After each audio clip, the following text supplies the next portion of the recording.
voice is audible.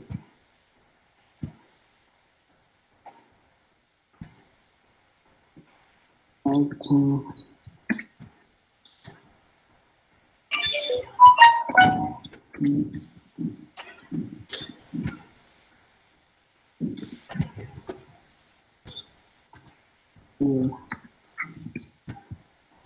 Yes.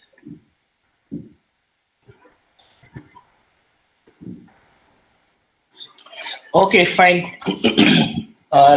Let me start the session. Thanks. See, this session full of, I will show you my experience and what I have been doing for the past 10 years in Siemens, and how a student can make use of simulation tools, basically MBSE tools, to enhance their knowledge. So my name is Kannan. I am a BSc graduate first, then an engineering graduate. Past experience involves Rolls-Royce PLC, on civil aerospace side, mainly on turbofan engines. Then General Motors, then Siemens, spanning across 15 plus 16 years of experience. That is professional experience. And other than that, there are jobs that I performed during studies. So overall, if you could count, it would go beyond 20 years. Okay. System simulation basically gives you an idea of any improvement in the system.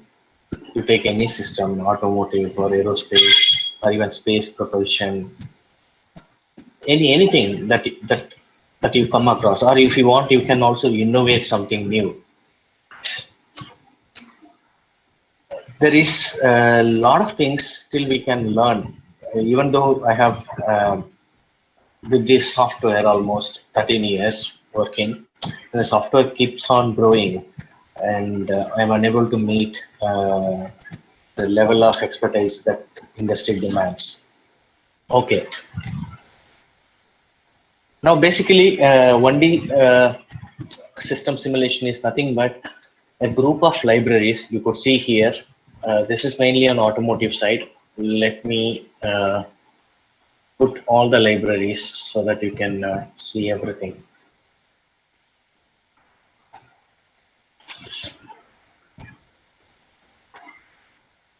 Yeah.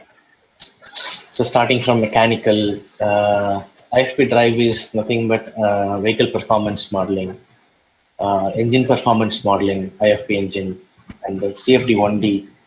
So CFD 3D takes a lot of time. CFD 1D takes very few minutes to run the simulation. Then for the exhaust systems, for example, BS6 emission, any type of hydraulic systems, and hydraulic valve designs, for example, suspension in this case. These are all valves. Then hydraulic resistance, mainly flow networks like pipe networks. Is there any pressure loss, or flow rates are reaching as per expectation, etc., can be studied.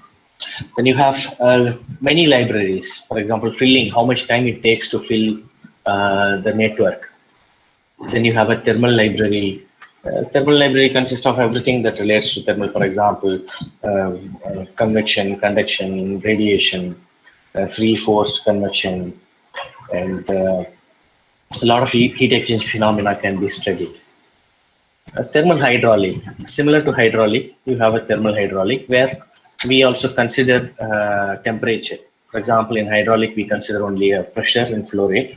Here, pressure and temperature on top of flow rate can be studied. Similarly, thermal hydraulic components, valves, any type of valves you design, and its thermal behavior. For example, steam is flowing through a valve. So that time you won't be able to use hydraulic valves because they only estimate you pressure and flow along with the force dynamics. But in this case, temperature also can be considered as an importance. And then cooling system, any type of cooling system, automotive or even marine, rail engines, locomotives, then you take off highways, so even two-wheelers. Then you keep going in two-phase flow, mainly used in HVAC systems or steam turbines, etc. Then air conditioning. It's mainly for air conditioning applications, be it home appliances, be it automotive, be it aerospace. Then there is a heat exchanger assembly tool, mainly to look at how when you stack radiator, condenser, uh, intercooler, or even transmission oil cooler. There are many things you stack, right? So how do we stack? How better you can stack, etc. can be studied. Then pneumatic, so mainly a compressible flow. It can be any type of gas. Uh, it obeys basically a compressible flow equations. Then similarly, pneumatic valves. So valves that are considered air-based application or gas-based application. Gas mixtures, for example, when you mix nitrogen and oxygen, like when you mix multiple gases, how mixture can be, what ratio you can mix them, mainly are used in chemical industries. Then you have electrochemistry, mainly for fuel cells or electrodes, etc. Then there is specific library for fuel cells. For example, proton exchange membranes, fuel cell, etc. It can be studied. Powertrain. There are a lot of powertrain application, be it as, automotive, be it a rail or aerospace starting system, or even windmill, or any type of gearbox. You can evaluate performance, NVH, and much more. Then you have a 3D mechanical. It's a common, like for example, when you do 3D MBD system, when you use any 3D software, you won't be able to look at how the hydraulic systems are performing when you consider fluid flow is happening. So in that case, within MSM, you can mix hydraulic and mechanical, even a 3D mechanical system to see how their fluid structural interaction is happening. If there is any, I can show you some demo on that also. Similarly, 2D mechanical, here you'll see in a plane, for example, laptop plane, XY axis. Or in 3D, you will see the actual, the CAD itself. Then you have vehicle dynamics, any type of even aero flight application or commercial vehicle or passenger car, two-wheeler, or even locomotives. So what exactly we do, ride comfort analysis, even steering system behavior, brake system behavior, or the group of interaction. For example, when you have a full vehicle, when you do some certain analysis as per ISO standard, how the vehicle is behaving, that type of study can be studied, which is a little bit complex actually, because it has as high as 15 degrees of freedom. For example, suspension for steering, wheel, and XYZ, and torque and forces. So roughly even suspension. So 4 plus 4, 8, 8 plus 6, 14, and 1 steering. Totally 15 degrees of freedom you can study. Similarly, iCar, it's mainly for an electric vehicle ride and handling analysis. Then you have cam and follower libraries, mainly how cam system behaves, even in IC engine or marine application. Then you have an electrical, mainly electromechanical actuation system, pure electrics, for example, choppers, converter, inverter, etc. Then there is a specific library for machines like a PMSM or synchronous machine, induction machine, DC machine, or switch reluctance, and their vector controls. There are many things that can be combined actually. Then you have a storage library, mainly deals with battery technologies. It can be starting from cell to the backpack, you can go. Then you have a aerospace and marine libraries that involves a lot of things that relates to engine, propeller, etc. Then specific to aircraft electrics also there are libraries. Then aircraft fuel system, the liquid propulsion system, mainly cryogenic spacecrafts. and you have a gas turbine specific library that's used in aircraft, for example, turbofan engines or turbojet or turboprop. Okay, fine. Since it's a one-way communication, let me start with something very simple. Then I'll show you how to model also. Now, for example, this is something related to a agri industry. For example, pluff mechanism. You would have seen in a lot of fields they used to do pluffing. So basically, it is an external component attached to a tractor.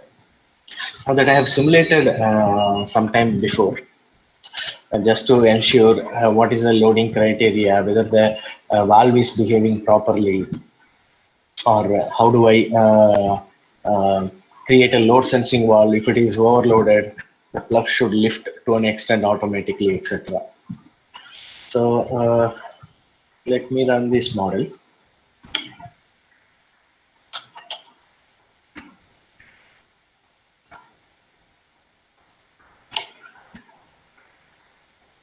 So basically, I'm using a planar mechanical here. I did not use 3D mechanical, but I'll show you 3D mechanical also, maybe something on the robotic side.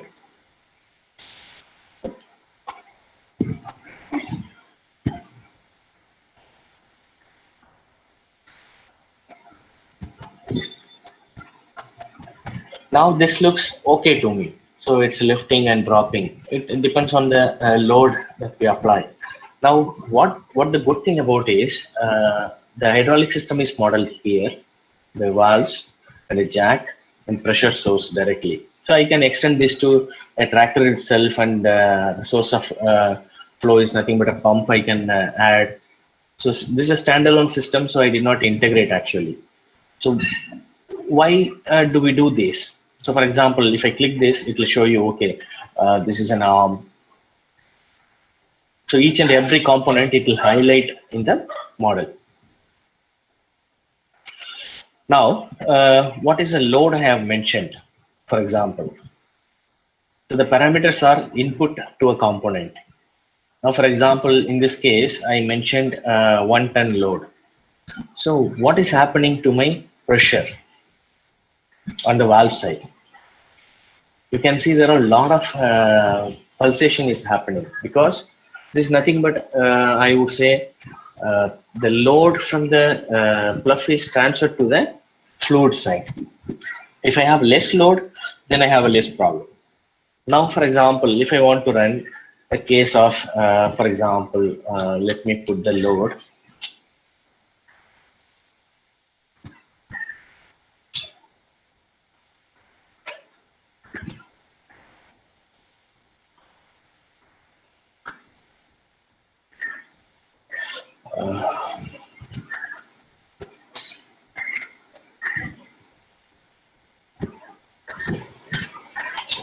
So I have one case 1000, other case I'll make 500, other case I'll make 2000. So half ton, 1 ton and 2 ton load I want to vary. Then I want to see how this pressure limiting criteria is can be studied. So I'm running 3 parallel. So 1 ton, 1 half ton and 2 ton case. So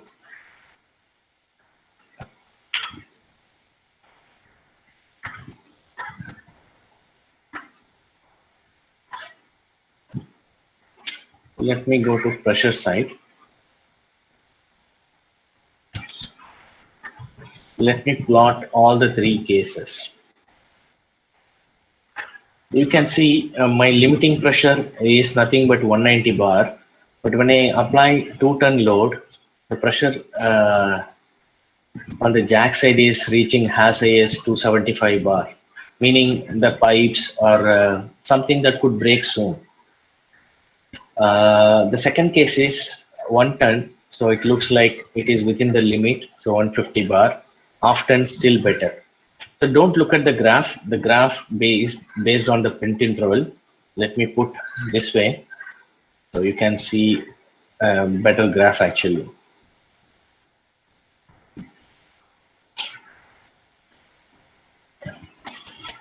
Yeah, you could see now more dynamic graph.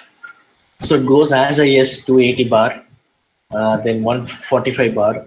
So I can limit my maximum load carrying capacity to roughly 1250 kg maximum. Otherwise, what will happen? The piping or junction or even the valve leakage, something could break even abruptly. So it is better always to have a fail-safe design. Now, if I run this case, for example, I want to run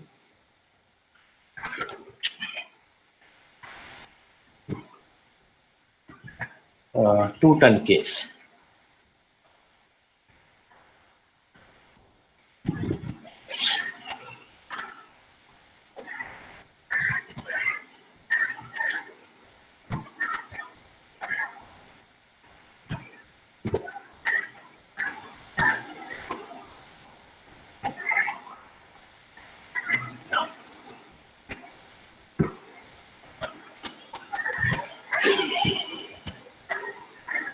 It is struggling to lift actually, and it's keep on vibrating.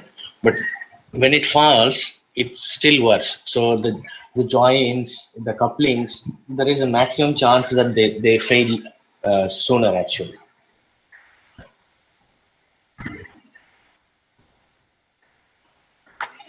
Now, uh, let's take, okay, how do I model this first of all? It's simple actually. You take something, some component from library. Let me put simple spring mass damper system, a spring and a mass. So just I'm dragging from the library and connecting the components.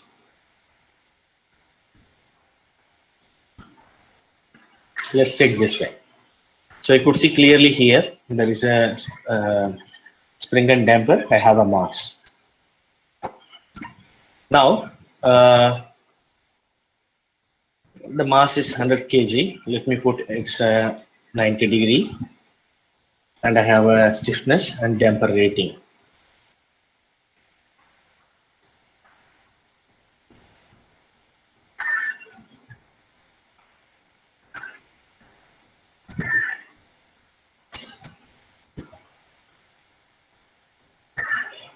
Now I can see the displacements, the velocity, etc. So it comes to a stable zone. For example, what type of system is it is, whether it is under damped or over damped or critically damped. Now we can do all the three in a single case also. Now, for example, I need to make sure if it is there is a factor, right, zeta. So it's nothing but C by Cc in damping. You know Cc equal to 2 root Km.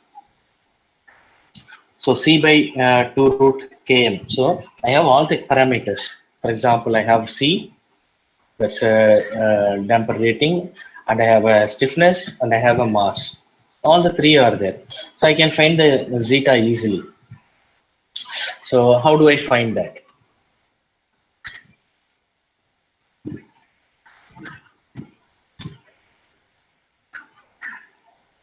There is an option called post-processing. So I'll create a new, which is nothing but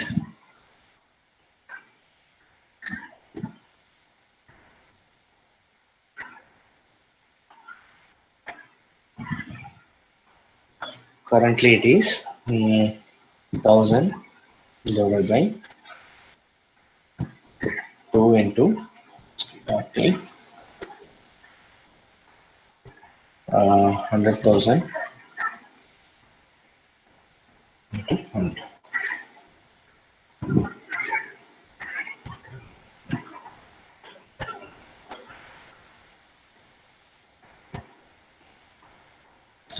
Did I do anything wrong? Yeah, one more bracket.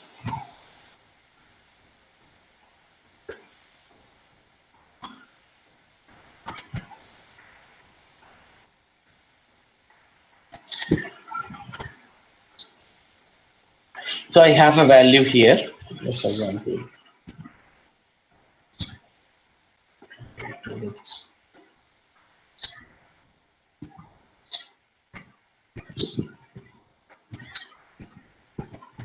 or I will directly drag and drop inside this expression.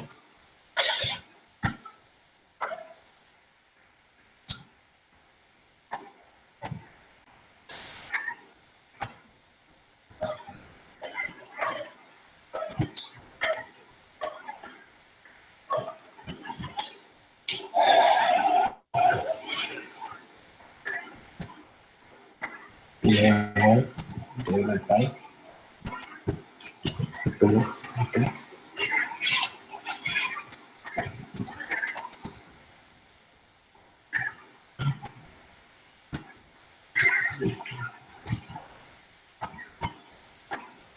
Okay, this way it should work. So I have 0.15. That's a factor for me. So it's actually a 100 amp system. Now, any change you do in the mass, then automatically it qualifies for example, if I make equal.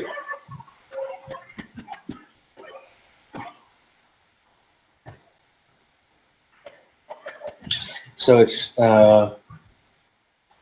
word amp system. So you can see here, it goes and it infinitely meets the actual number. Now, if I want to create critically damped system, then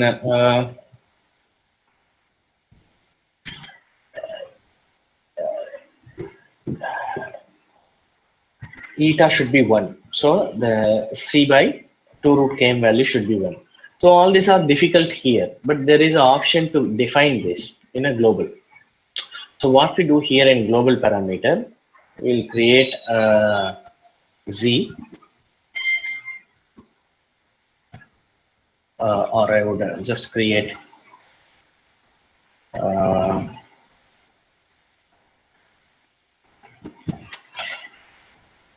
eta equal to C by CC. Let me create mass and add here.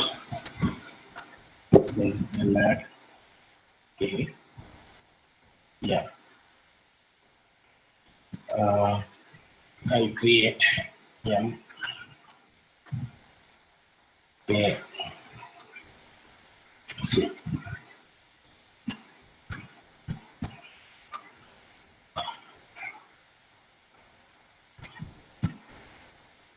Oh, sorry. I'll define K here.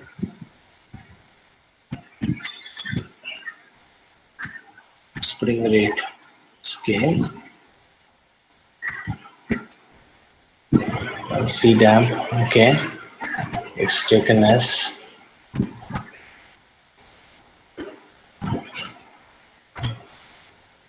okay. Now,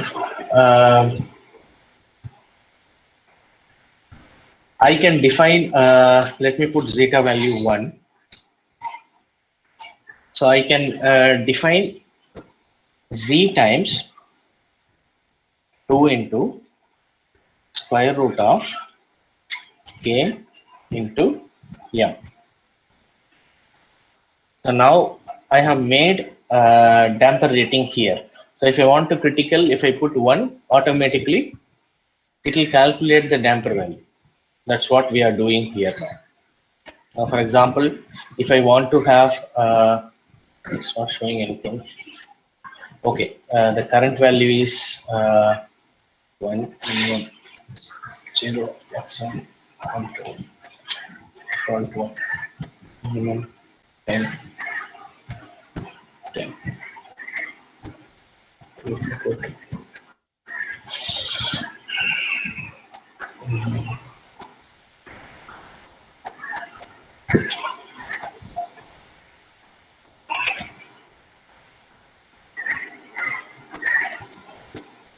This is not needed actually.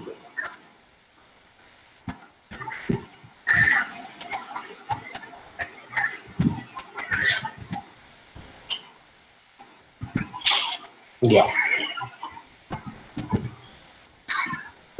So it's a critically damped system. Now, if I want to run all the three cases together, now underdamped, over damped, critically damped system. Let me do this way. I have a steady parameter. In this, I'll keep this zeta here. I will vary this zeta value.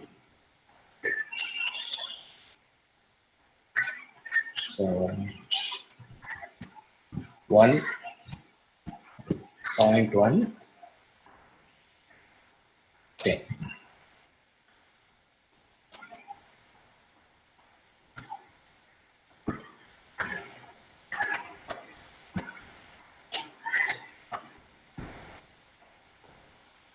So same displacement I'm putting for all the three cases. You can see them.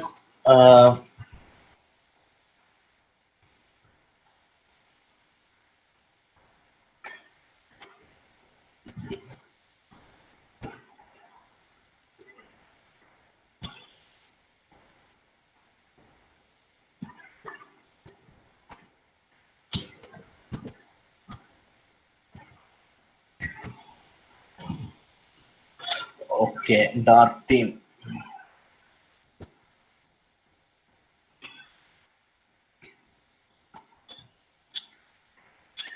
Yeah. So you can see clearly under damped system, critically damped system, over damped system. So all the three cases we could put in a single case. And similarly, you can also do, for example, in this case, if you put velocity on top of it and you make xy axis, then you will find you would have studied actually all the three cases. So the yellow line is over damped system, the red line is critically damped, the spiral is under damped system. Similarly, also you can put acceleration and velocity and acceleration.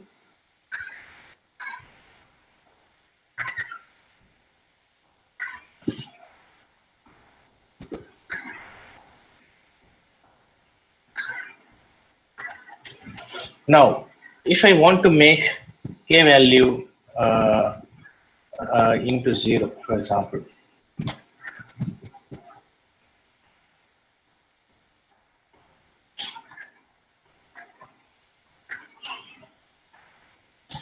so you'll get a simple harmonic motion because it's actually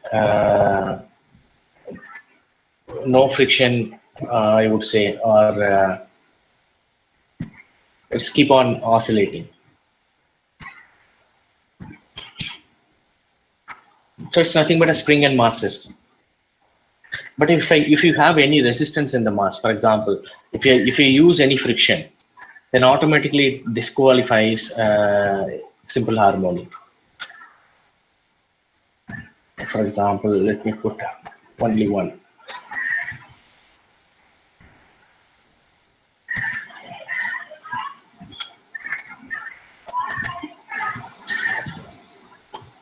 Basically, you have some kind of friction in the, you are just inducing a friction.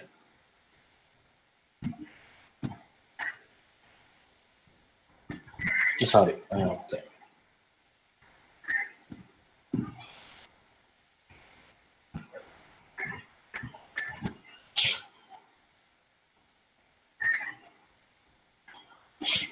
Now it's no more simple harmonic motion. So you can do many things in a single platform.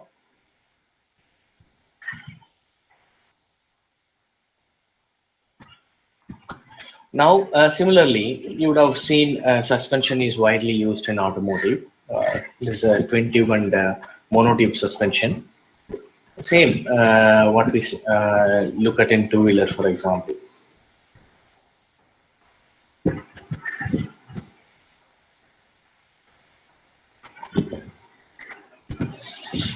Now here I'm external frequency modulation, frequency modulation I'm doing. So you can see here the displacement input. So I'm giving one cycle. For example, 0.1 meter displacement I'm giving for both dual tube and mono tube, because the same connection is coming here. And we can estimate, okay, what is the velocity.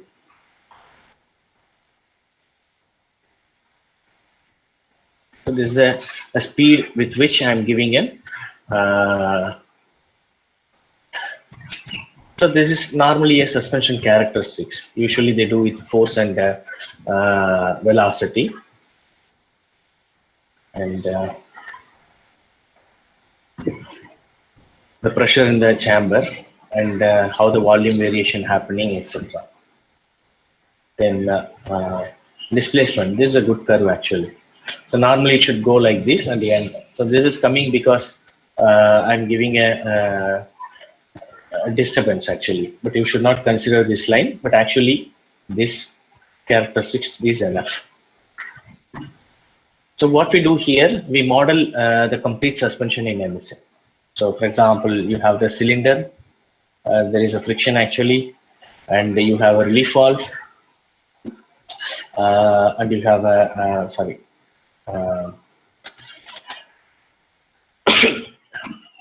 check valve here, and you have a fluid chamber. You can see the pressure in the chamber, how it is building up. So each and every component, they exchange information actually. For example, you take this chamber, go to external variable, you'll see they are exchanging information in terms of bond graph principle. For example, they supply pressure and they get feedback of flow rate. So this is quite a normal phenomenon actually. So most of the component, they exchange information. That's very, very important. Similarly, when you do engine acyclism, for example, this is a 4-cylinder engine. If you want to study the combustion-induced NVH, so I have a cylinder pressure curves that is fed into the system.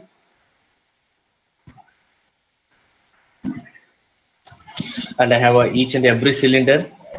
I have all the parameters, like for example, crankshaft, conrod, piston characteristics, then the initial position. So actually it's how many, the crank angle, I would say. You can also see each cylinder's P theta curve. So this angle, this cylinder 1, cylinder 2, cylinder 3, cylinder 4 pressure. And also you can do a spectral map,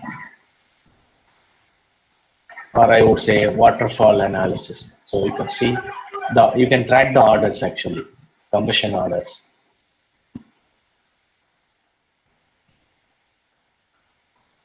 So you could see 1, 2, 3, and 4, or I would zoom them to show you.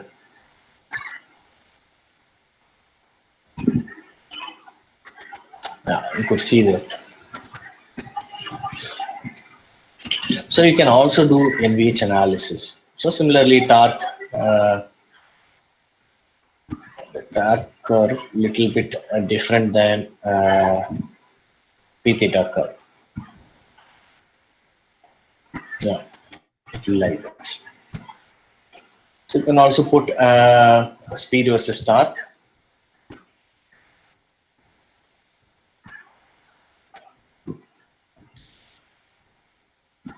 It will be like a dome.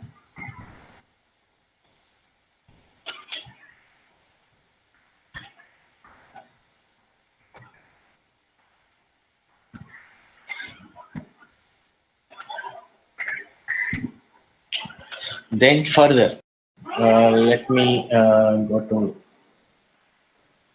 let's look at EV.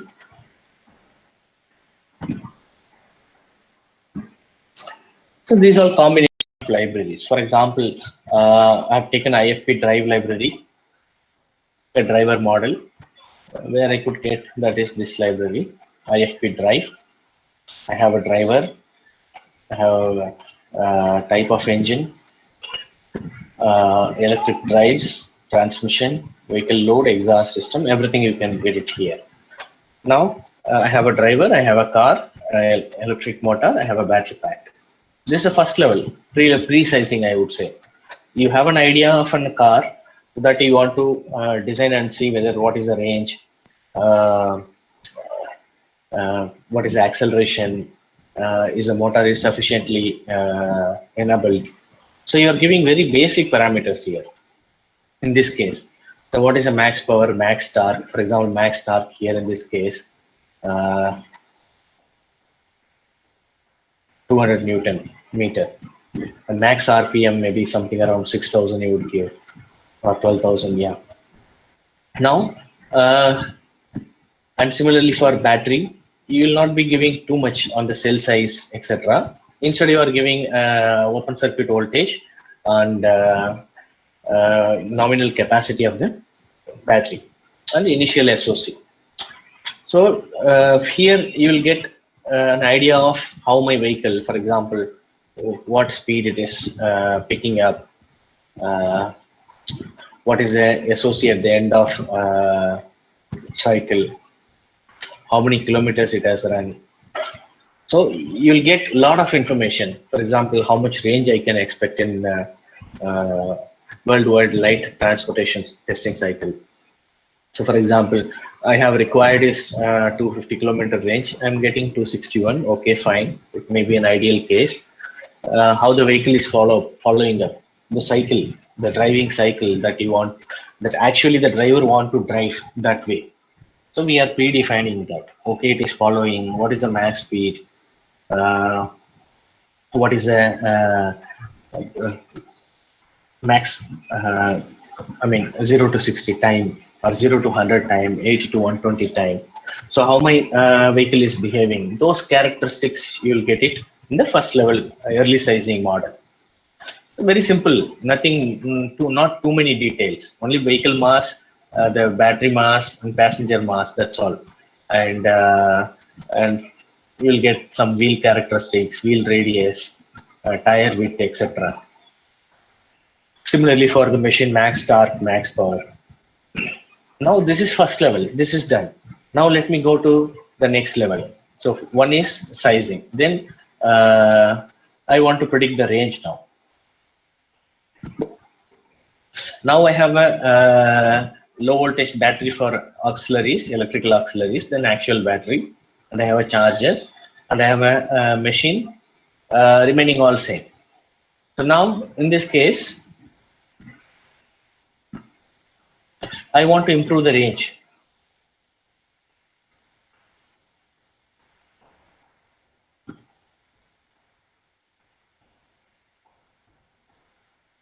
Now, earlier I gave only the size. Now I'm giving the number of cells in series, parallel, then cell model, cell capacity, the operating range, high temperature, low temperature range, etc. I'm giving.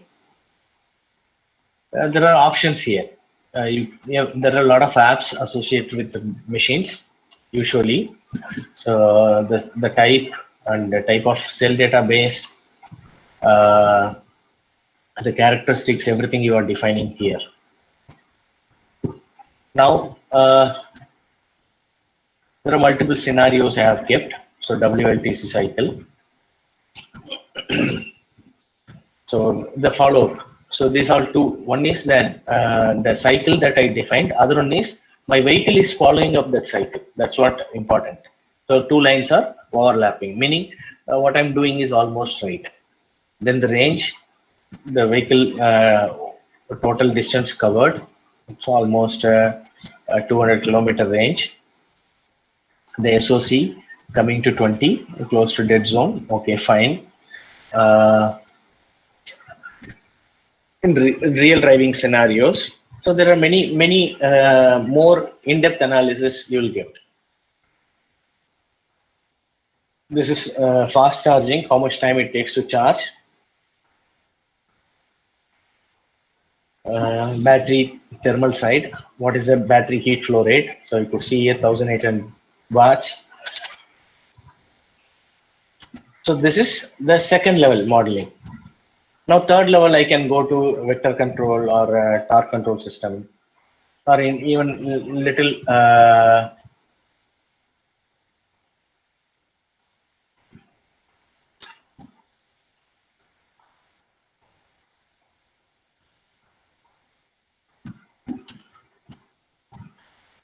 now I've taken synchronous machine here from earlier simple machine. That's a max torque, max RPM based one. Now I have given little more detail. Okay, I got from initial sizing. Okay, this machine is fine. Then I selected a machine which is synchronous machine in this case. Uh, then all the characteristics. I want to include iron lasses, the characterization, polar, winding connection, it's a star or delta, number of pole pairs, initial temperature. There are many things I could impart onto the actual machine now.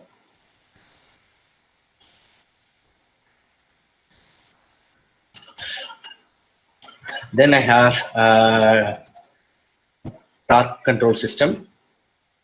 Then I have inverters, and even inverter thermal management is possible. Now, remaining all same, the battery pack, everything same. But what I did here is the actual machine I have included in the system. This is my third level model.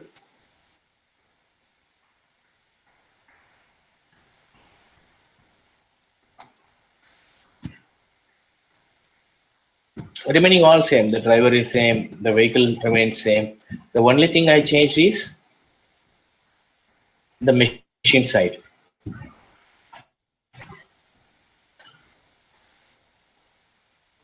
So now I have improved my range by 295. Remaining all I'm meeting, that's fine.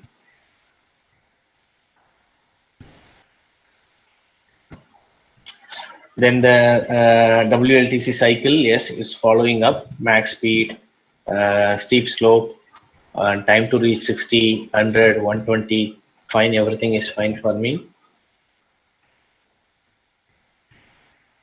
Then I can even estimate the power flow analysis, battery pack power, DC link power, AC line power, mechanical shaft power, everything. All the total energy flow I can estimate. Similarly, I have machine torque limitation. For example, the electromagnetic torque and ideal max torque. So it's not going beyond my ideal condition. You can see the torque versus speed curve. It's always lower than the actual vehicle condition. So in third level, I can go a little bit more in depth for cooling of batteries, and then I can go a little further on comfort side, etc. The same machine now, same vehicle, the battery remains same, machine remains same.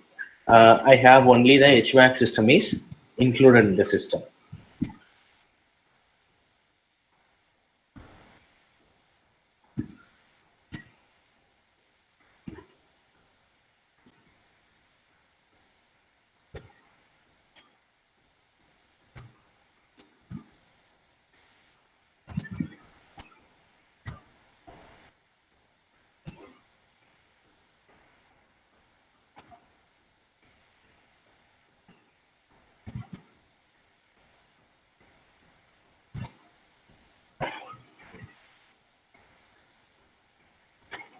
This is little complex because it's a two-phase flow. It will take around 1 or 2 minutes.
So usually two-phase flow takes longer time. That's why we have another method called reduced order modeling.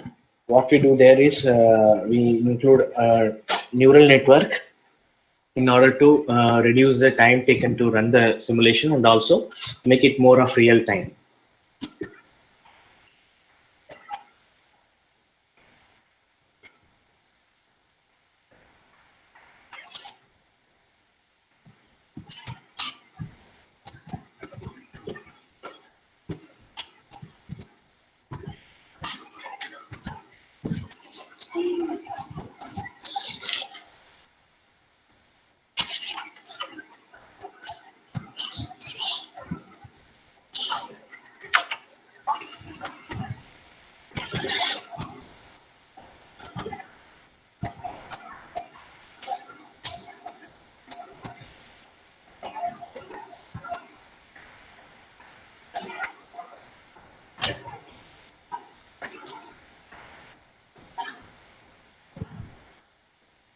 So actually I'm running total nine parallel runs.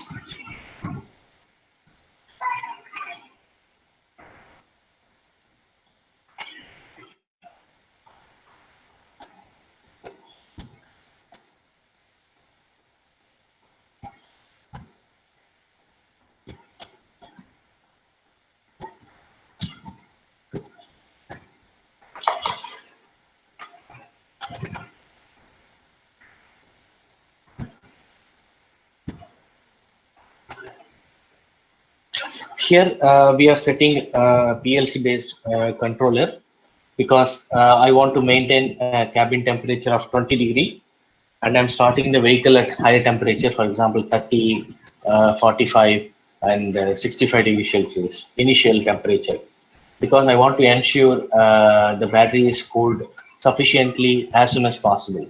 So it takes around 200 seconds. That's almost 2 minutes to cool the battery to room temperature. That's what here you can see. The target temperature is 28 is met actually for all the strategies, irrespective of the outer temperature.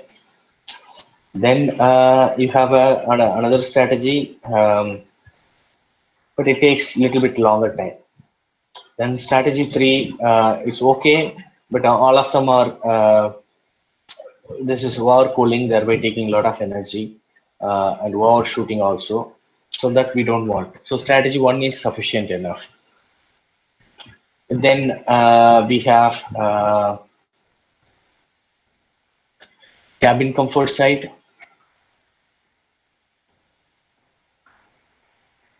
So each strategy, how much cumulative discomfort. This first one is the lowest. So we prefer to go with the first 3 set of PLC based strategy. Then the main battery SOC. So it's maintaining well. So this is still obeys. The rest of the 2 are not good. Then electrical energy consumption. So from the compressor side and the machine side and the other equipments. So this mainly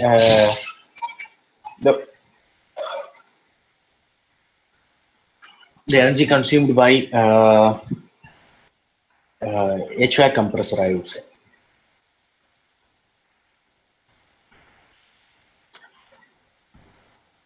Then all the 3 strategies, TMPN 20, 30, 40, for a given machine, how much energy consumption mainly for cooling the HVAC, keeping the cabin comfort. So the higher the temperature, higher the energy consumption.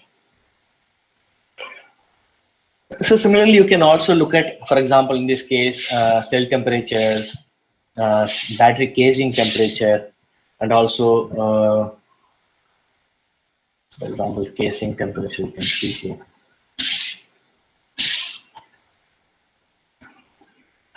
Then heat flow rate at each cases.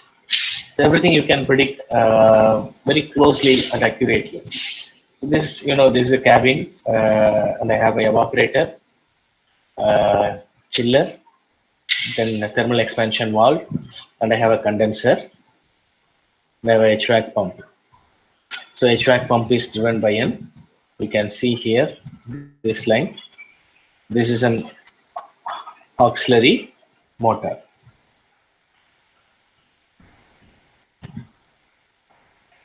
So this is a full vehicle now. This vehicle, once you validate, yes, you can take it to them for next level. And there are a lot of models, conventional vehicle, fuel economy prediction. There's a P2 hybrid actually. So you can also create any combination. That's the advantage actually in system simulation. You see, you are bringing this one two-phase flow library, air conditioning library, electrical system, a storage library, mechanical and transmission. That's a gearbox. Uh, Engine control system, or I would say ECMS, and the engine. This is a map-based engine, so usually very few parameters is enough, not too much. So what we are giving here is what type of architecture. Let me put combustion definition, max torque.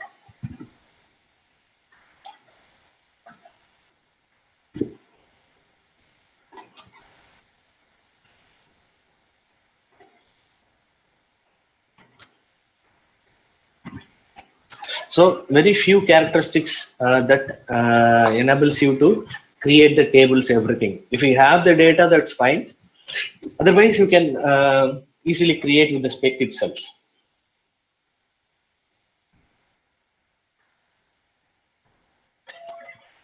Then let me go to aero side. You can stop me in case if you have any questions.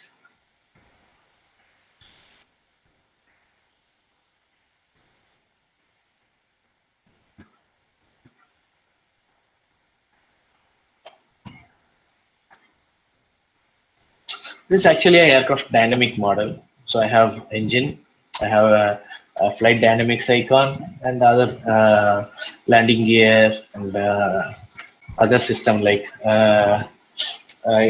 aileron, rudder control systems, etc.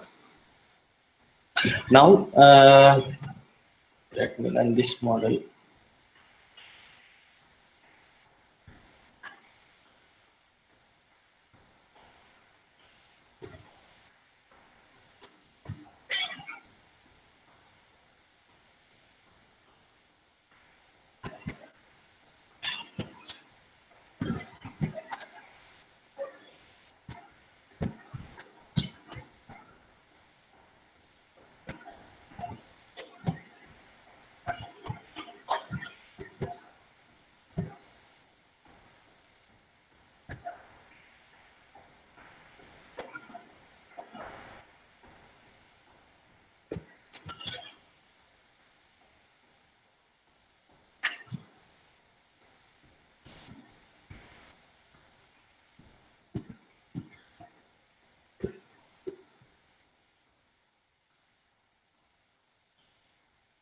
Just 1 second, let me update this.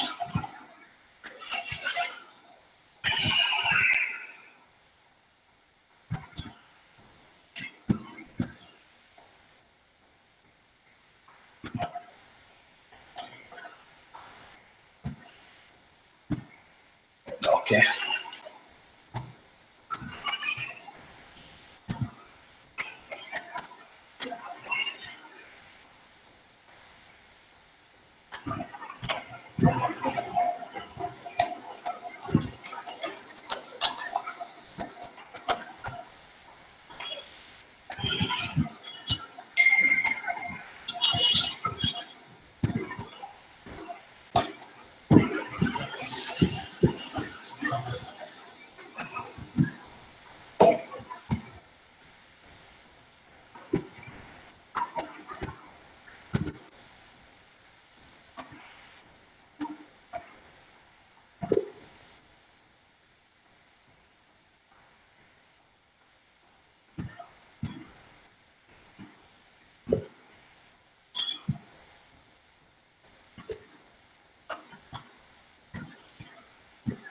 Okay. Here, you would better see first dashboard method, the flight deck actually. So it's like a small cockpit.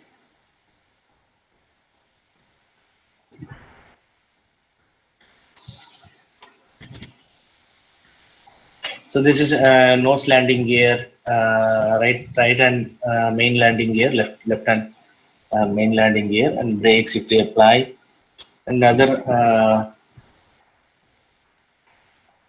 characteristics. But you can also see the flight dynamics also.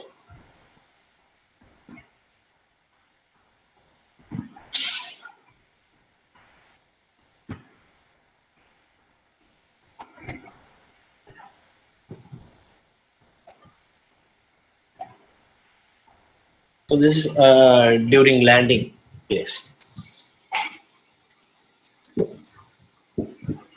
So how stable the aircraft is? That's what the purpose here.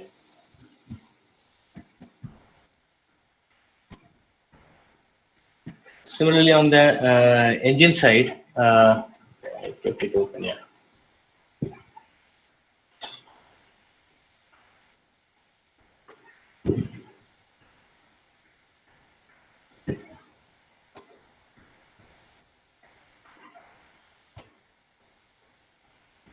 So this is a turbofan engine basically. So you have a fan that's a bypass. There's a fan at core. Same fan partially goes to bypass, partially goes to core, and you have a high pressure compressor, and that is close to the combustion. It's called HP compressor.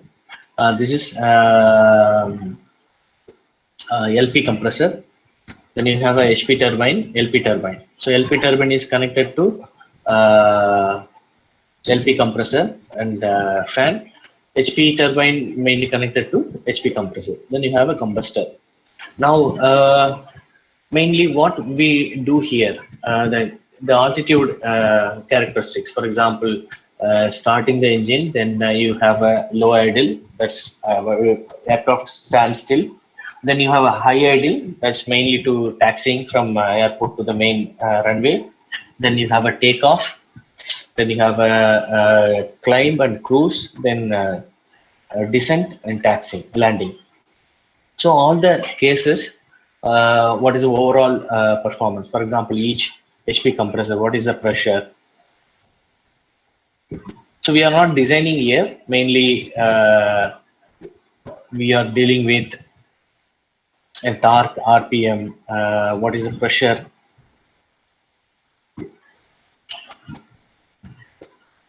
What is the pressure ratio? That's a exit of the compressor due to inlet at the compressor.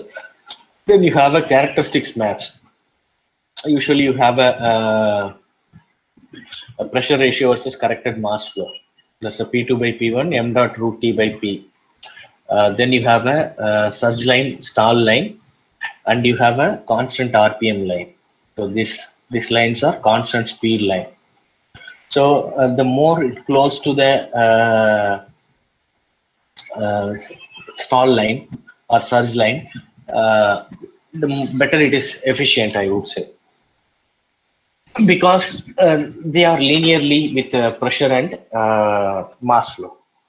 But if you run higher mass flow and lower pressure ratio, then it would lead to surge, and even higher pressure ratio for a given mass flow beyond design condition, it will lead to stall. So they will run the engine at a appropriate condition. So that's what for operating cycle. This is the place zone they are operating the engine, meaning it's one of the best efficient side of the engine. This is on the HP compressor type side. And similarly, turbine always runs on choking. That's why you can see it's all the lines are leading to a single point, because it's a combustion expansion. It's a natural phenomenon. But in case of compressor, it's against nature, meaning you are raising the pressure. The entropy side is much higher. So turbine still it's a choking condition only, so it will be running close to the tip. Then you have a combustor, maybe an annular combustor, or you can call them a different way. But all the species we take into account. For example, you can see here.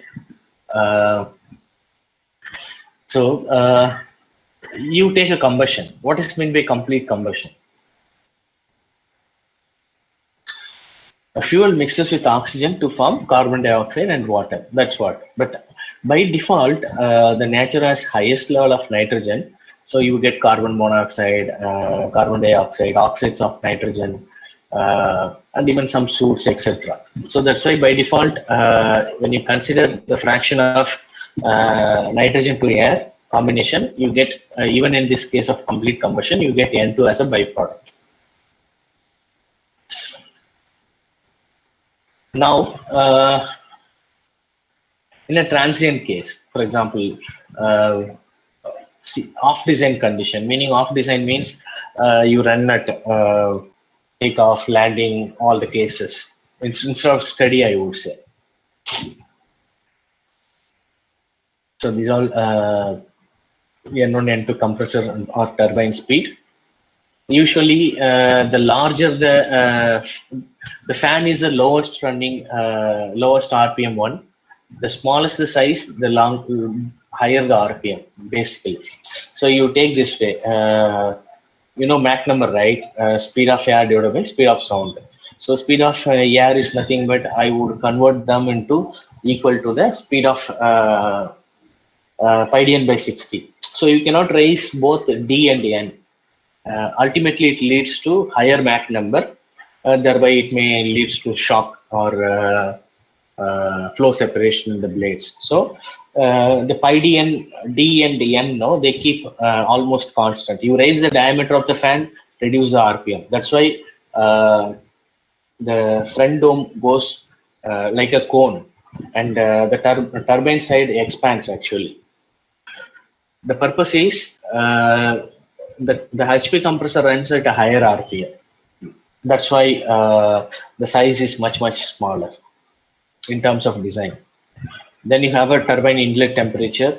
It's almost, in my experience, I've seen 1900 to 2100 Kelvin also in a properly cooled turbine blades. Then you have a exhaust side, so almost 800 to 900 Kelvin. Then you can estimate the max thrust. This is starting. Then you have a takeoff condition, then cruise and landing condition. And then you have a specific fuel consumption. Generally, they don't say specific fuel consumption. They will say weighted SFC. The reason is you'll start the engine, taxiing, then you take off, you cruise, then altitude climb and descent. So everything is should be multiplied by the timing. So actual fuel consumption into the total time should be divided, and the percentage of time that you are airborne at each and every condition should be considered.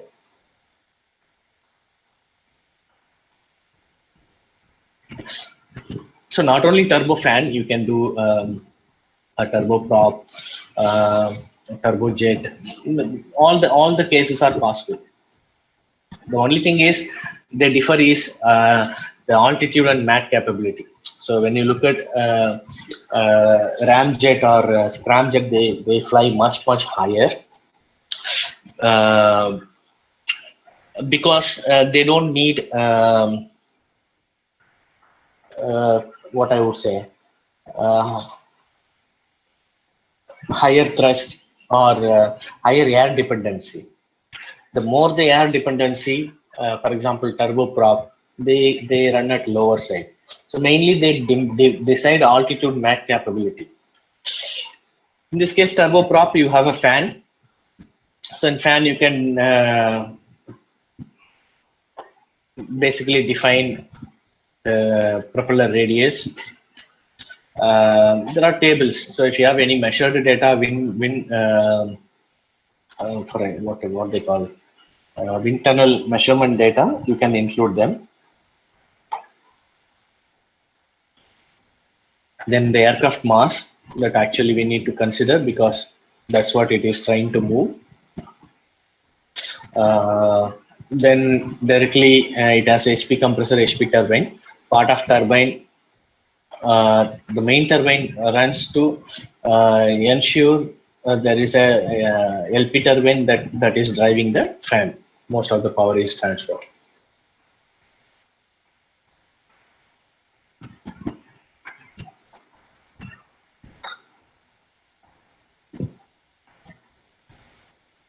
This is also similar to turbofan, but we have a separate propeller.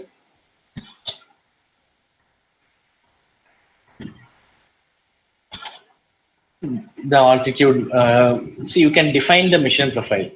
What is the altitude that you want to fly?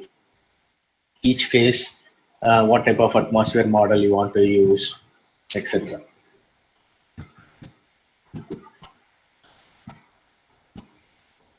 Then there's a propeller performance. So basically it runs lower RPM, around 1000 to 1500 RPM because its size. It's actually lower than the turbofan bypass fan.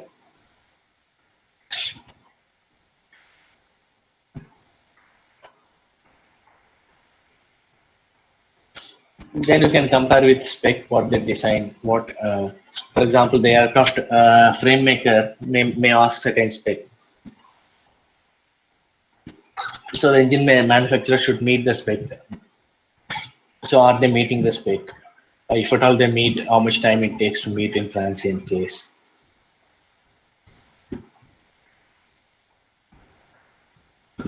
Then let me go to Navy side. Yeah.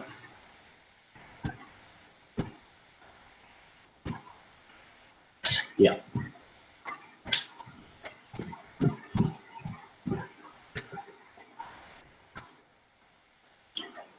So we can also do submarine simulation, or I would say sloshing. For example, you want to dive into the water.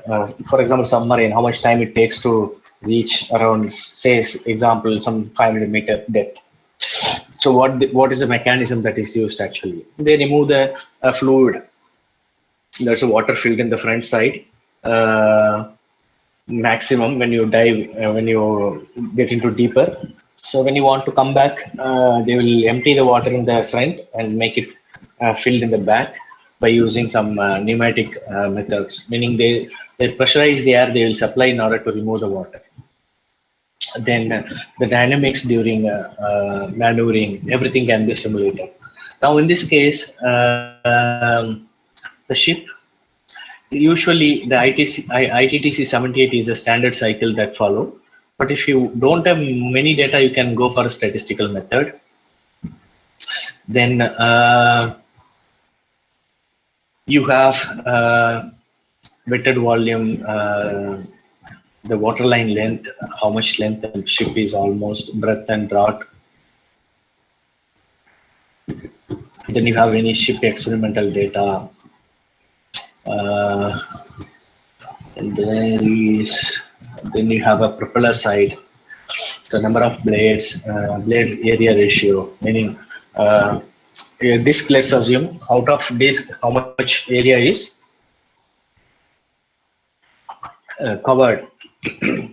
That's almost, we can say, that much efficient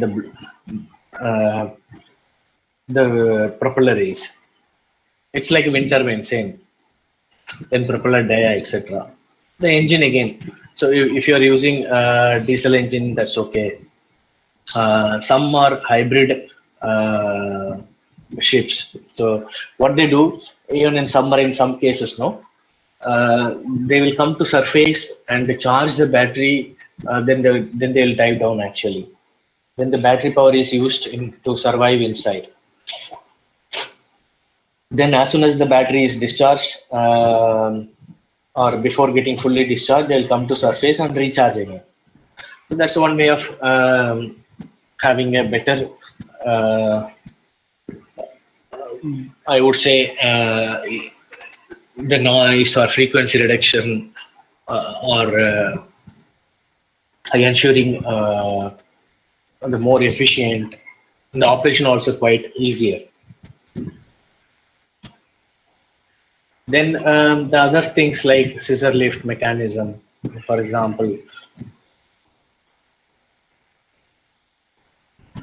you want to load something.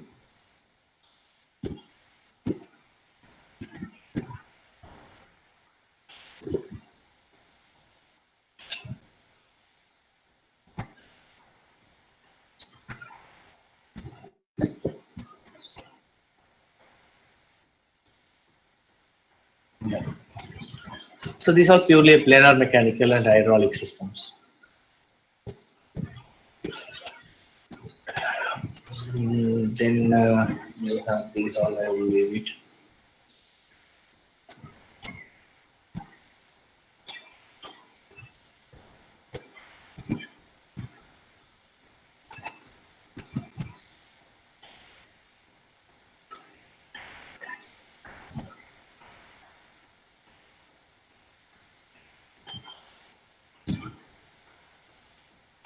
Yeah, these all work. Yeah.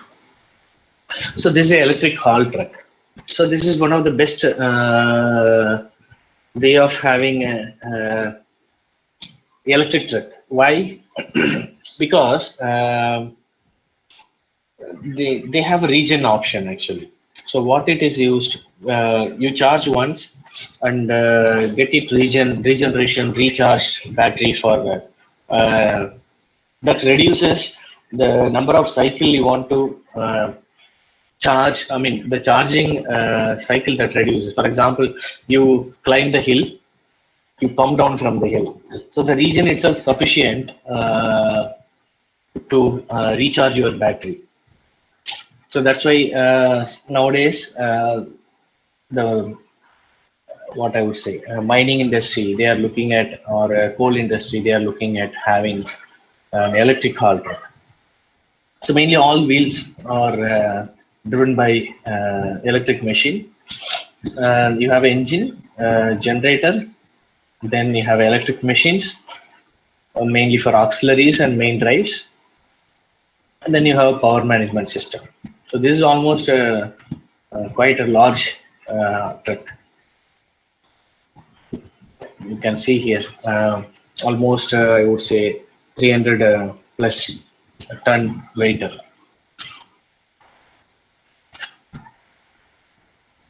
The torque load goes as high as 1400 Newton meter.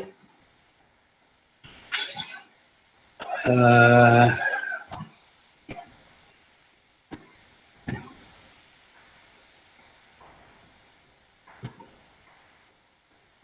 then when the truck is loaded and fully loaded or empty case, how much, what is the speed?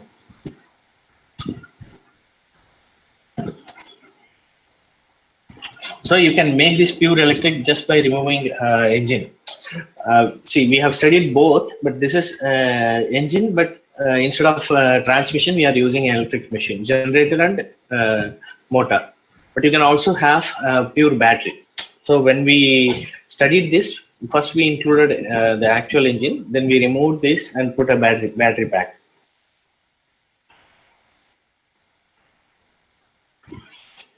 Then you have, for example, construction equipments. You look at concrete mixture machines. So they are extremely complex actually. They need to mix and pump to certain height, and uniformly they should supply. So this is quite complex actually. Even such a system we have.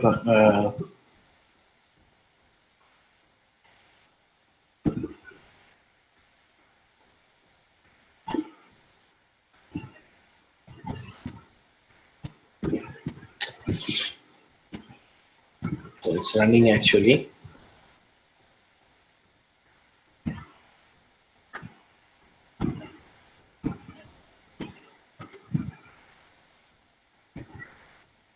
Yeah.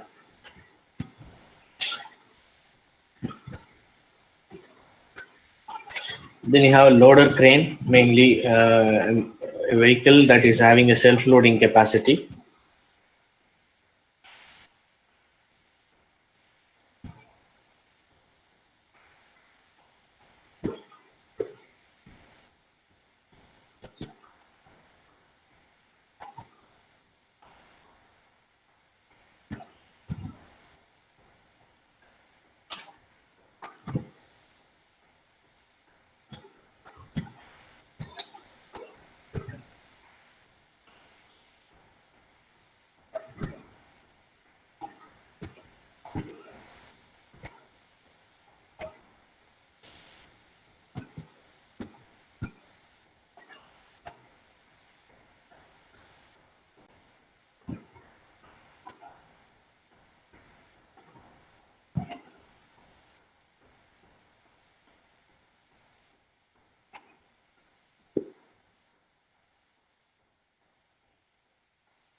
Yeah.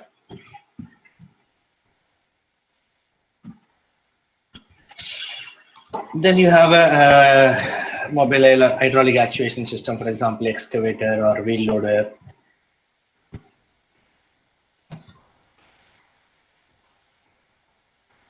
You can also make electric excavator, electric wheel loader.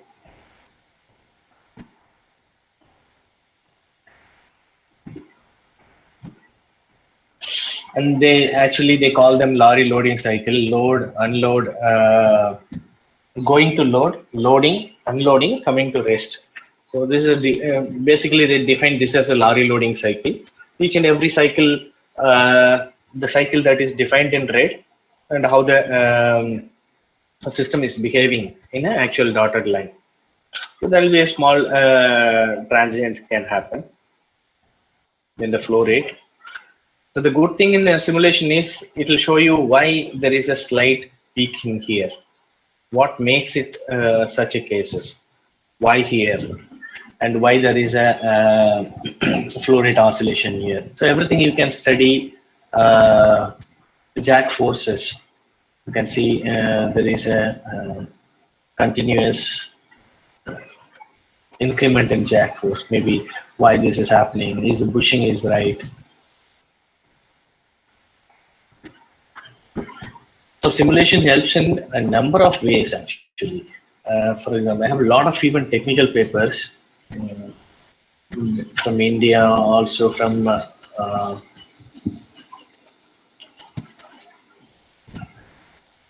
don't know which one I can.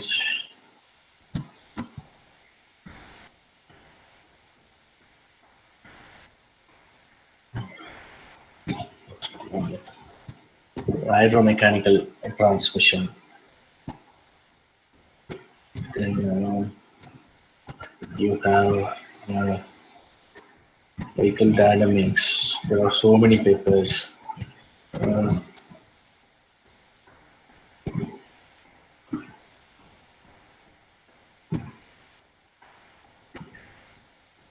this is college students paper on transmission steering system.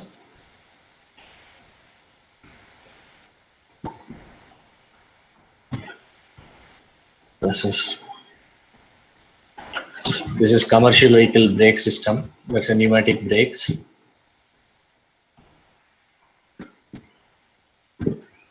So you can see the good thing about simulation, the measurement and simulation. So they'll be very close actually. They don't deviate too much because you are incorporating all the physics into the system.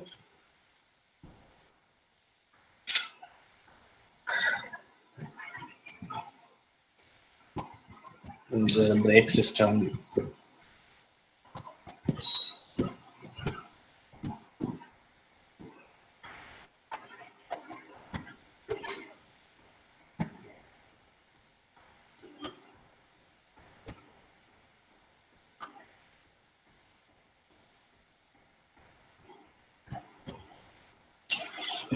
This is semi-active suspension.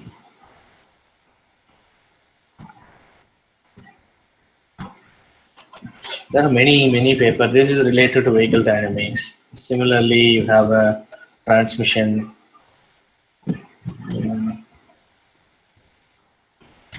Maybe I'll show something. Directs.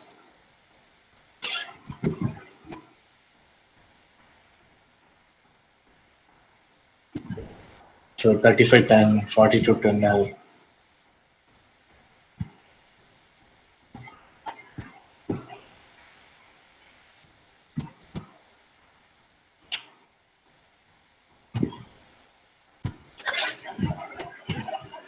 Then Scania trucks.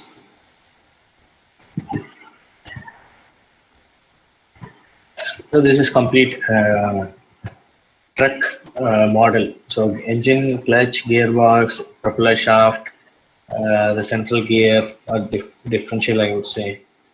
Then the vehicle.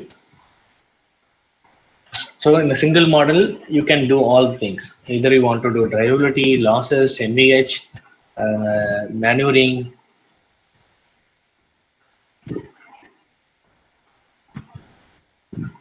So usually they are six-cylinder engine, clutch model, gearbox, propeller shaft and differential, the transmission control unit, engine control unit.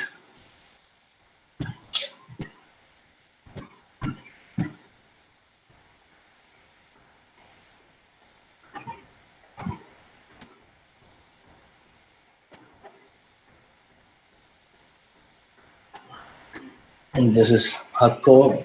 It's mainly an agricultural company, a real-time power split transmission. So they generally they make transmission, then they develop the controls. So for that they need to have the model in real time.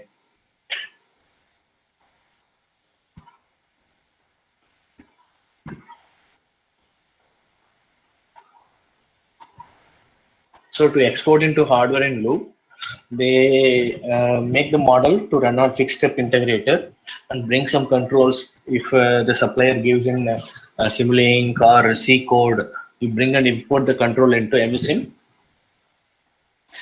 and any improvements or any modification you want to see, whether the control system behaves properly. So this is complete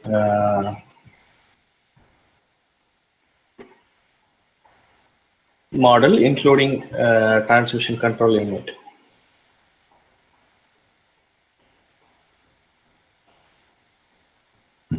So there are so many papers actually. Borg Warner, 2006 papers.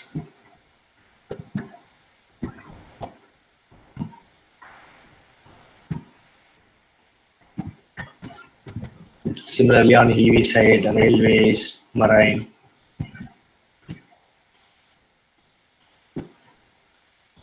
Okay, I am done. Any questions?